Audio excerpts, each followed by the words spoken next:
5 reptiles that you can legally keep here in the Philippines are bearded dragons. Cute. Next in our list are bearded dragon. Really great pets for families kasi they are very friendly. They are very interactive as well. Kahit mga bagets, okay na okay silang hawakan with supervision, of course.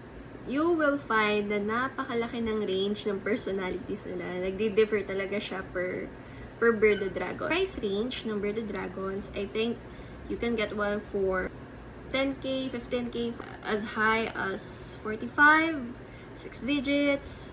Depende din talaga sa morph. By the way, if you're not aware, kung ang tawag natin sa mga aso't pusa ay breeds, sa reptiles, morphs po ang tawag. So, ayun. Mas rare na morph, mas mahal syempre yung price range nila. Diet nila, they are omnivores. Bearded dragons are best for gusto na medyo engaging and interactive na pets, so they are best for you.